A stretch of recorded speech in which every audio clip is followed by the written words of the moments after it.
When I tell people my older brother made my life miserable growing up, most of them think I'm exaggerating. You know, sibling rivalry, a little teasing here and there. But the truth is, it wasn't just childhood fights or harmless pranks.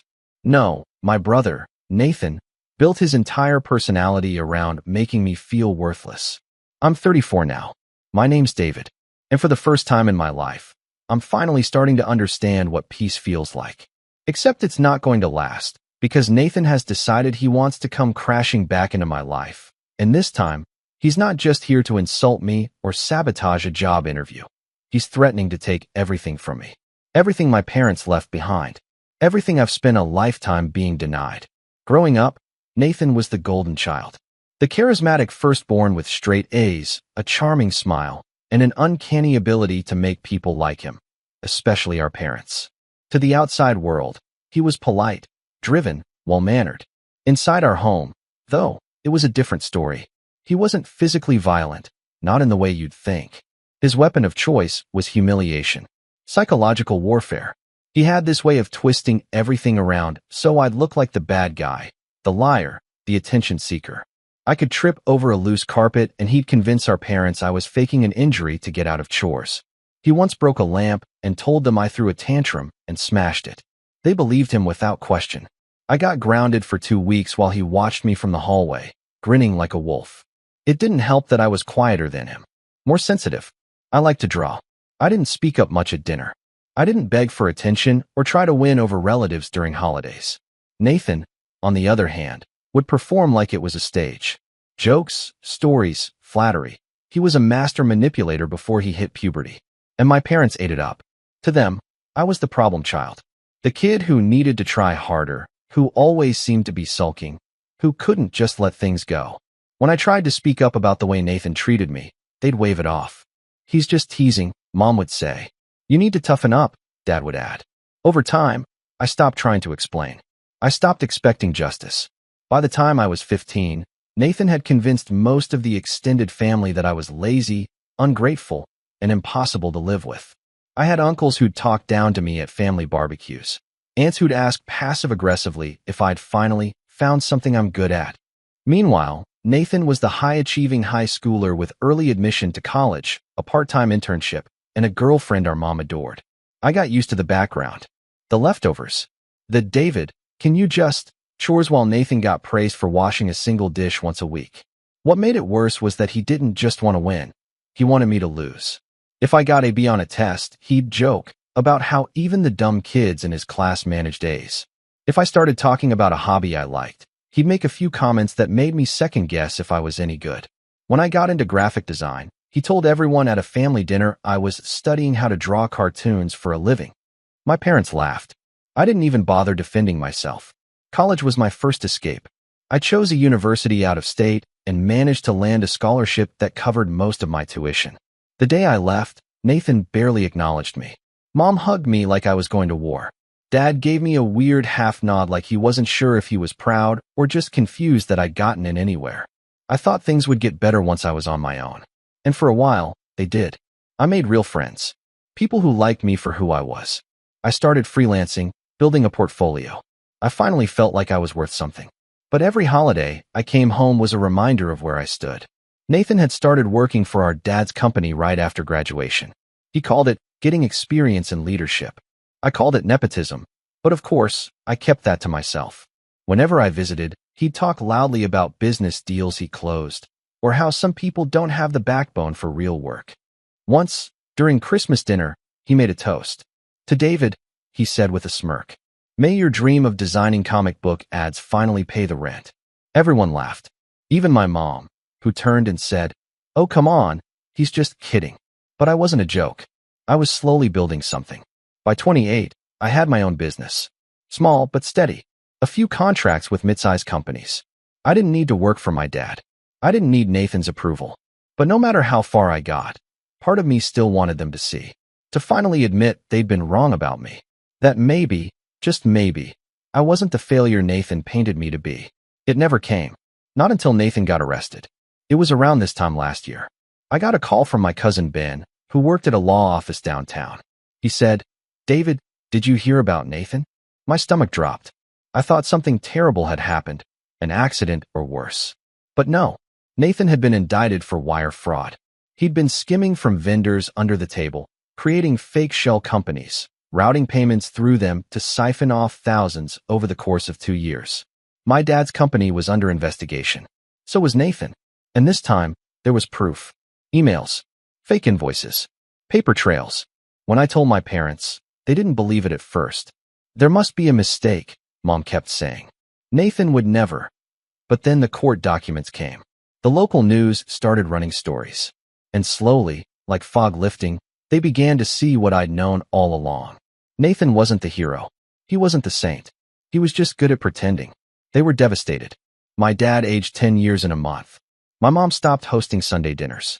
And for the first time in my life, they turned to me. They asked questions. They listened. They started showing up for me, not just in words, but in action. I helped my dad sort through the mess Nathan left behind. I offered my design services to revamp the company's image. And slowly, the trust I'd craved all my life began to build. Too little, maybe, but not too late. When my parents passed away a few months ago, within weeks of each other, it was sudden. Heart attacks, both of them. My father's was stress-induced, the doctor said. My mother's was pure heartbreak. They left behind a will. Clear, unambiguous. Everything, the house, the company, their savings, was left to me. Their final letter to me was short, but powerful. You've always been the steady one. We see that now. Take care of what we built. Forgive us for how long it took. Nathan was not mentioned. And that's where the Real story begins. Because Nathan found out. And he is not taking it well. Not even a little. The first message came 2 weeks after the funeral. A single line. We need to talk about what's mine. Then a voicemail. You think this is over? Think again. Then he showed up. Unannounced. Pounding on my door like a debt collector. Saying things like, I built that company too, and Dad only cut me out because you poisoned him against me. He told me he was going to sue. Said I had no right to keep the house. Said the business was his birthright. I haven't responded yet. I've been trying to stay calm. Rational. But it's getting harder each day. Especially now that he started telling extended family that I manipulated our parents in their final days. That I forged something. That I pressured them when they were sick. He's turning the story around again, just like he used to when we were kids. Except this time, I'm not the quiet little brother anymore. And I'm not backing down. I didn't open the door the first time Nathan came. Or the second. Or the third. I just stood behind it, still as stone, listening to the pounding, the yelling, the hollow threats he barked through the wood. My stomach churned with something I hadn't felt in years, a kind of muscle memory fear, the kind you develop when you've lived your life walking on eggshells. I thought I was past all that. But the way his voice shot through the house like a flare, it sent me straight back to being 14 and cornered in the garage while he tore up my sketchbook and told me I was wasting my life. He came almost every day after the funeral. Sometimes early in the morning, sometimes at night. Once, he stood outside my house for 3 hours just pacing and muttering. I watched him through the blinds, thinking about whether I should call the police, but something held me back. Maybe guilt. Maybe denial. Maybe the part of me that still wanted to believe he'd come to apologize. That he'd changed. That our parents' deaths had shaken something loose in him, and this was just grief lashing out. But no, Nathan wasn't grieving. He was scheming. About a week after the will was executed, I got a certified letter from his lawyer. He was filing a claim to contest the estate, citing undue influence and emotional manipulation on my part. I laughed when I first read it. An empty, disbelieving sound. I'd barely spoken to our parents about the will before they passed. But that didn't matter.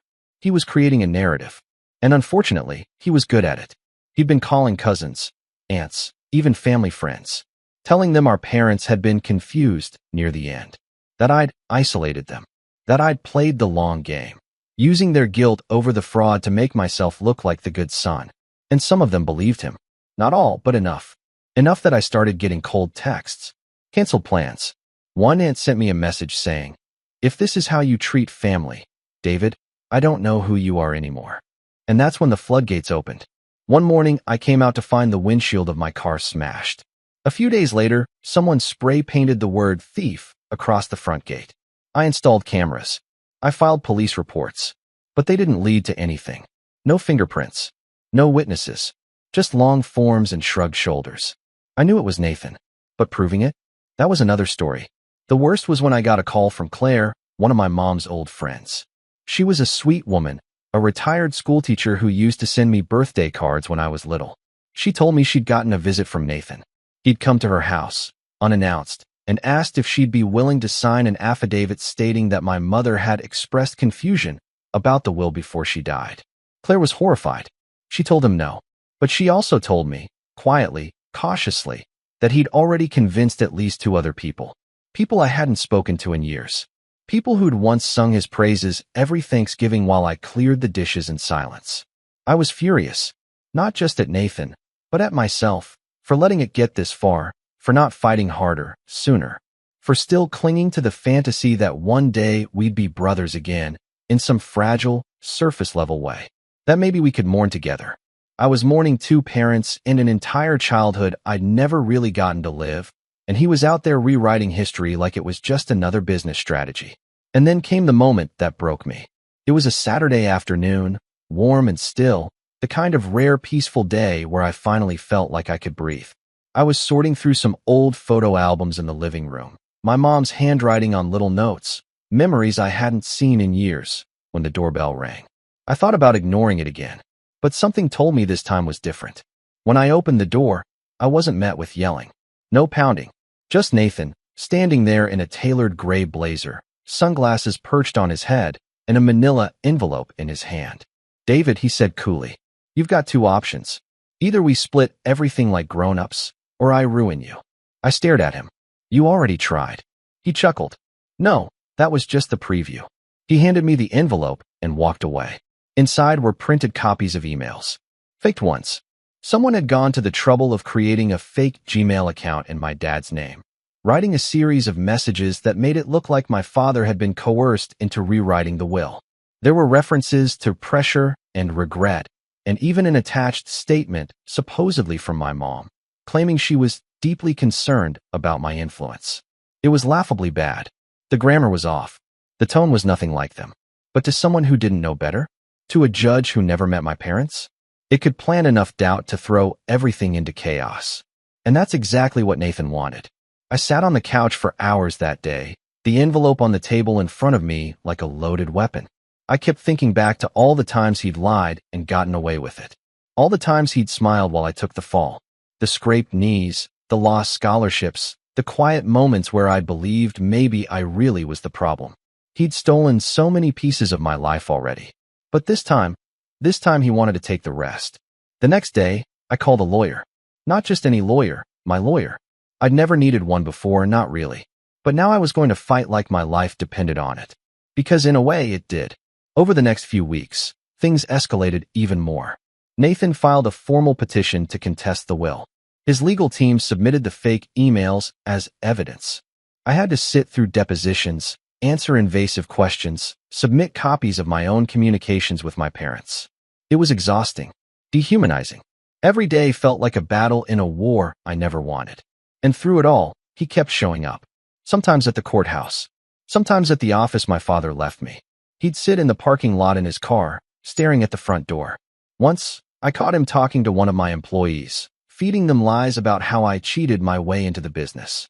Another time, he showed up at a local cafe where I was meeting with a vendor and made a scene so loud, we both got kicked out.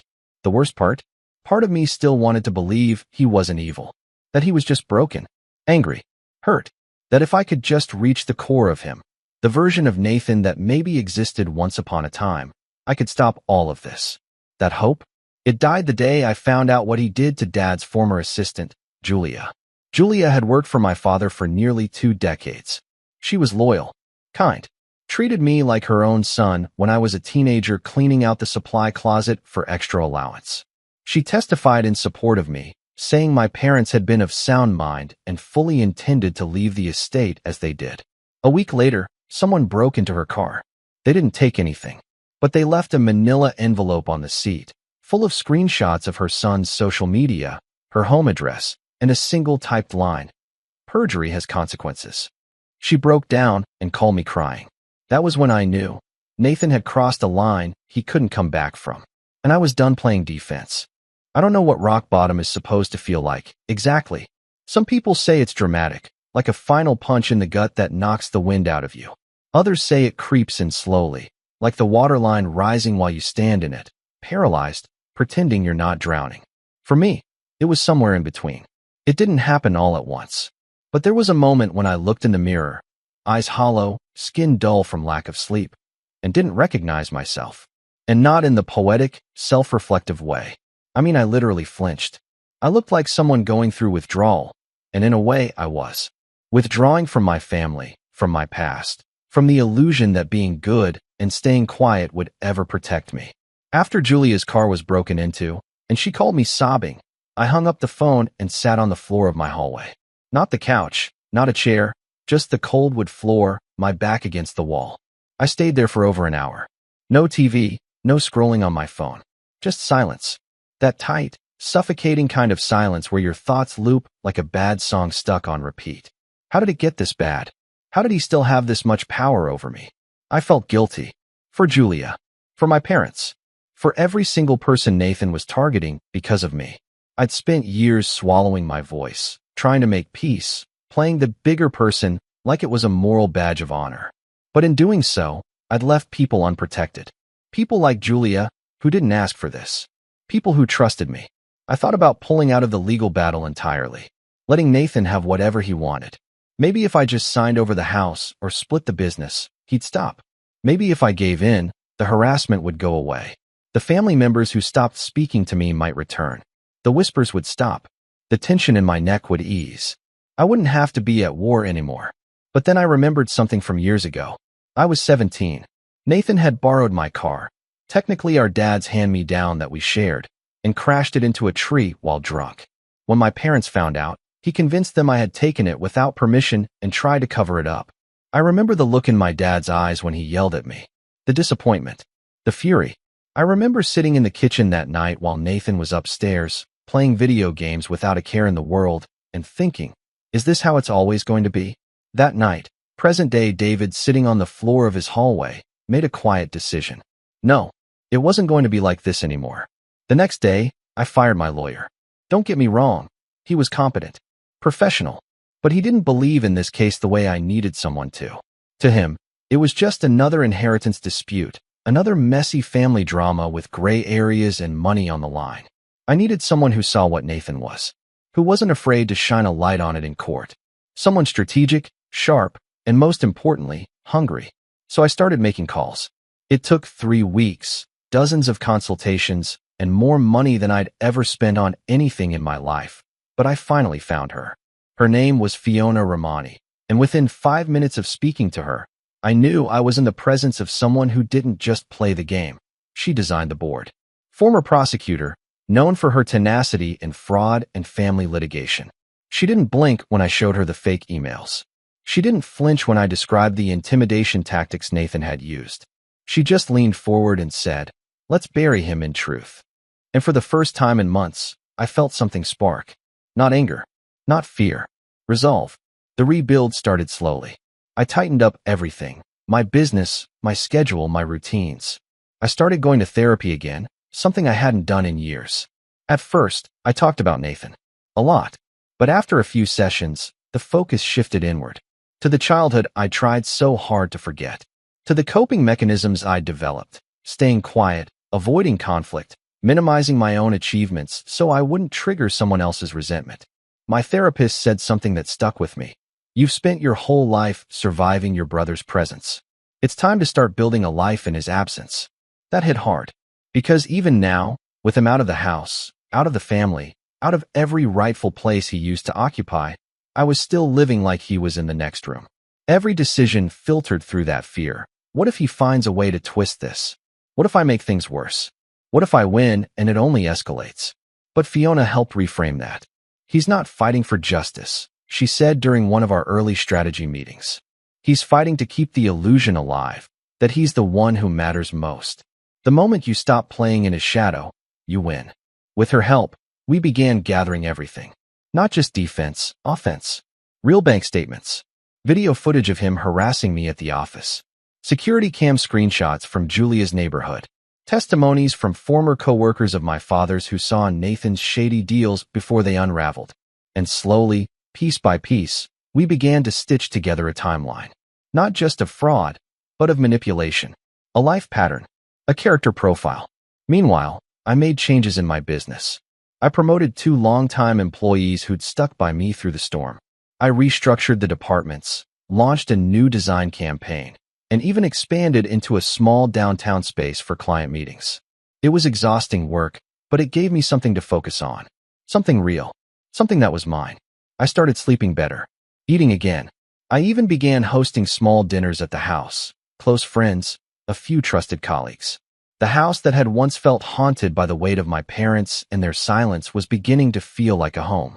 I painted the walls, opened the windows, replaced the old art with my own pieces, drawings I used to hide, now framed and proud on the walls. And the more I rebuilt, the more I realized something that shook me. I wasn't afraid of Nathan anymore. Not really. I was angry, and grief-stricken, and occasionally overwhelmed. But the fear, that twitchy, bone-deep panic that used to paralyze me, it was gone. Because I'd already lived through the worst of it. I'd already survived a childhood of being invisible while someone else played the golden boy. I'd already spent years pretending I was okay while he chipped away at everything that made me me. And still, I'd made it. Not by playing his game, but by learning how to walk away from the table entirely. But just as I was starting to find my footing, Nathan launched his next move. And it was the boldest yet. It started with a leak. An anonymous tip to a local reporter that my parents had been coerced by their estranged son into rewriting their will. The story ran in one of those clickbait online magazines, complete with stock photos of angry family members and a headline that might as well have been written by Nathan himself. Heir or thief? Local man at center of family fortune feud. The article included quotes from family sources and insiders, none of whom were named, of course, suggesting I had isolated our parents in their final days. That I'd convinced them to change their will when they were too weak to make decisions. It was full of holes, badly sourced, but it did damage. I lost 2 major clients that week. People started whispering again. One vendor canceled a deal, citing concerns about optics. That night, I went out to the garden behind the house, my mom's old sanctuary, and just sat on the bench with my head in my hands. I wanted to scream, to break something, to storm into Nathan's house and drag him into the light for everyone to see. But I didn't. I just sat, let it wash over me, because I knew something Nathan didn't. The truth? It doesn't move fast. It doesn't make headlines. But it builds. Quietly. Steadily. And when it finally arrives, it doesn't knock. It breaks down the door. And we were almost there. It's a strange kind of transformation, going from prey to planner.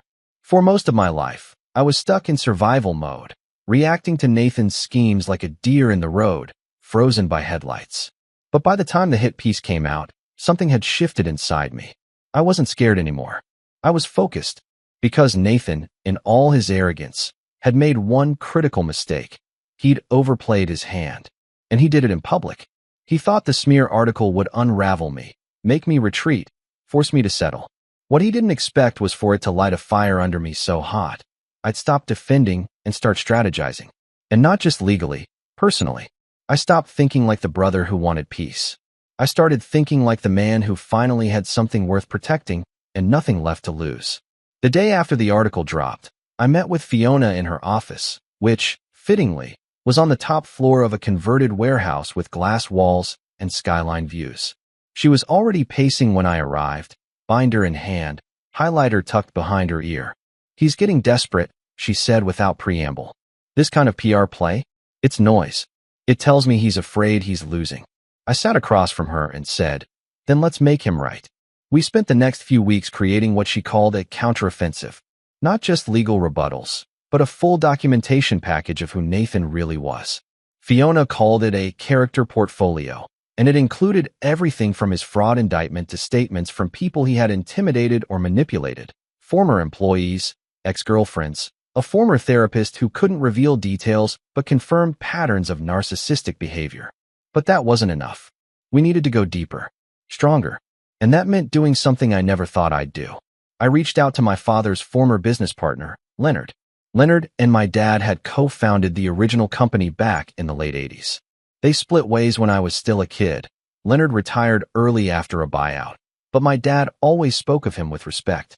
I hadn't seen the man in over a decade. He was in his 70s now, mostly off the grid in a lakeside home 2 hours north. But when I called and told him what Nathan was doing, how he was dragging our parents' names through the mud, he agreed to meet. Leonard had a memory like a steel trap. Over coffee in his sunroom, he recounted in vivid detail the early days of the company, the way my dad handled clients, and, most importantly, how Nathan had begun manipulating operations during his training years. He remembered catching him altering invoice data, remembered warning my father. "Your dad didn't want to believe it at the time," he said, staring into his mug. But he knew. He just didn't want the shame of it to be real. Leonard agreed to write a formal statement. Sworn, notarized. He even found old emails showing he'd flagged suspicious transactions. Emails my father had quietly acknowledged, then buried. It was heartbreaking, but it was also the kind of undeniable paper trail we needed. When I brought it back to Fiona, she flipped through it like a chef eyeing fresh ingredients. "This," she said, "is going to break his story in half." And it wasn't just Leonard. One by one, other people began stepping forward. Claire, my mom's old friend, who told us Nathan had tried to bribe her for a statement. Julia, Dad's longtime assistant, who bravely submitted her affidavit, even after the intimidation. Ben, my cousin who worked in law, agreed to testify about the day he called to tell me Nathan had been arrested, how I'd sounded stunned and shaken, not like someone plotting to seize an opportunity. Even some of my former high school teachers wrote letters. Apparently, Nathan's manipulation wasn't limited to home. One teacher recalled how he plagiarized a class project and got away with it by shifting the blame onto another student.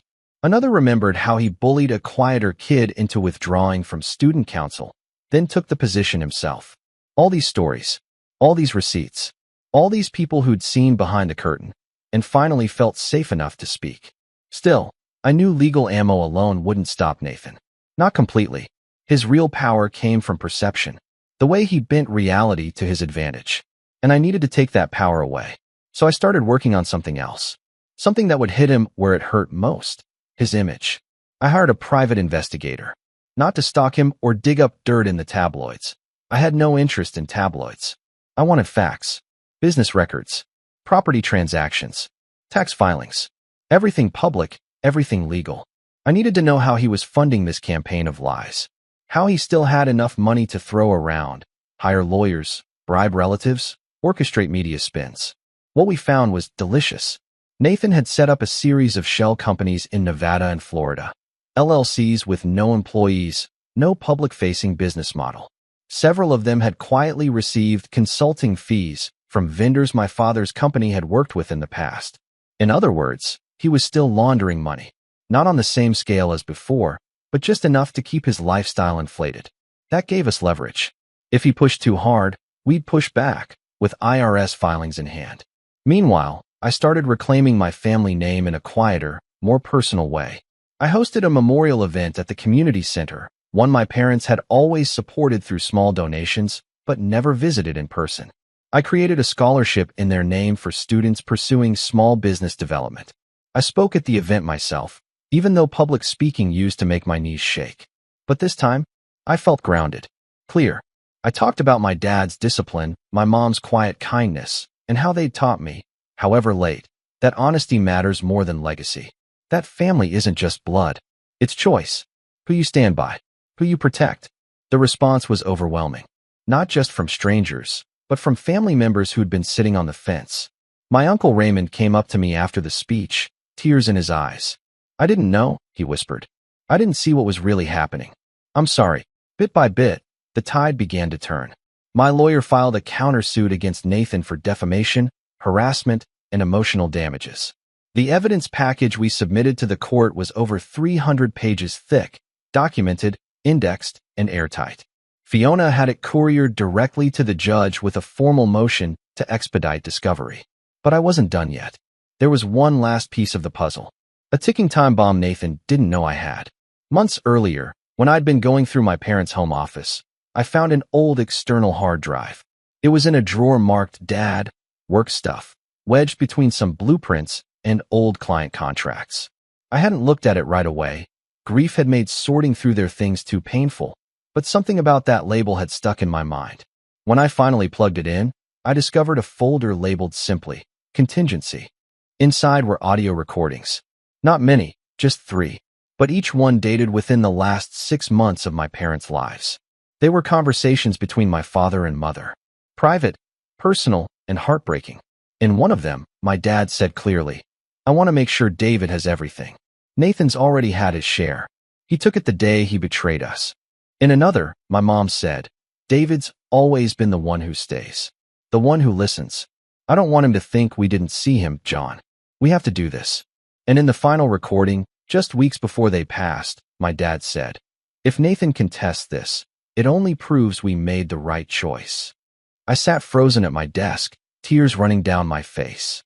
Not just because I missed them, but because I'd finally heard it. Confirmation. They knew.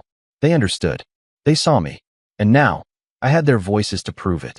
We submitted those recordings to the court under seal, alongside a motion to authenticate their origin. It would take time, red tape, legal maneuvering, but they were real. They were my parents, and they were on my side. All that was left now was the confrontation. And believe me, it came.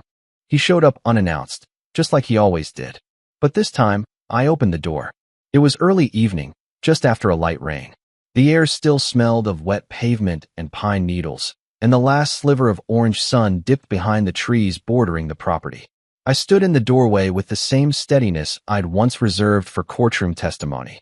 Inside, Fiona had just left. Our final prep session was done. The trial was scheduled to begin in 3 days. Nathan looked the same, but smaller somehow. Not physically, though he had lost a bit of weight. It was in the eyes, the posture, the quiet panic that clung to him like static. He wasn't holding the usual arrogance when he said, "We need to talk." He looked like a man who just realized the check engine light he ignored was the last warning before the car gives out. I didn't invite him in. I didn't need to. He started talking before I could speak. "David, listen. This doesn't have to go to court. I've been thinking about all this. Everything's just gotten so blown out of proportion. Let's just talk, one-on-one. No lawyers. Just brothers. Now you want to be brothers?" I asked, calm as ever. He gave a short, breathy laugh. "Come on. You and I both know Mom and Dad weren't thinking clearly at the end. They weren't. They weren't all there." I held his gaze. "They were clear enough to leave you out of the will." His eyes narrowed. "Because you poisoned them against me." "No," I said. "Because you finally revealed who you've always been." And they couldn't ignore it anymore. There was a pause. A long one. I could see his jaw working, his breath catching. He wasn't used to silence. He was used to being able to talk circles around people. But I wasn't giving him that. He stepped forward, just half a step, and lowered his voice. "I will sue. You know that, right? If this goes to court, my lawyers are ready. I have statements. I have people on my side." I tilted my head slightly. "You mean the people you harassed? The ones you tried to bribe? Or the fake Gmail accounts you used to send evidence to the court?" His face twitched. "Because I have all of that. On file. Admitted into evidence. Your shell companies. The fake consulting fees. Even that tabloid article. You forgot to anonymize the email you used to pitch the story. You left a trail, Nathan." He went quiet again. I could almost hear his thoughts racing, searching for cracks, for an angle, a loophole. "But here's the thing," I continued, voice low. "This isn't just about the will anymore. This is about character. Patterns. Choices. You're not just trying to steal money, Nathan. You're trying to rewrite the past. And I'm done letting you." He scoffed. "So what? You think you're going to win? You think the judge is going to just hand you everything because you played the sad little victim your whole life?" I didn't blink. "I'm not playing anything. I'm just showing the truth." And then I handed him the envelope. He hesitated before taking it. I watched him tear it open, brows furrowed, mouth twitching as he scanned the contents. Inside were 3 things. A formal cease and desist, listing every documented instance of defamation, harassment, and legal intimidation, each backed with evidence and attached affidavits. A motion for an IRS audit request, complete with highlighted documentation of the shell corporations and consulting payments he thought no one would find. A printed transcript of the audio recordings my parents left behind. Not the recordings themselves. I wasn't going to weaponize their voices like that.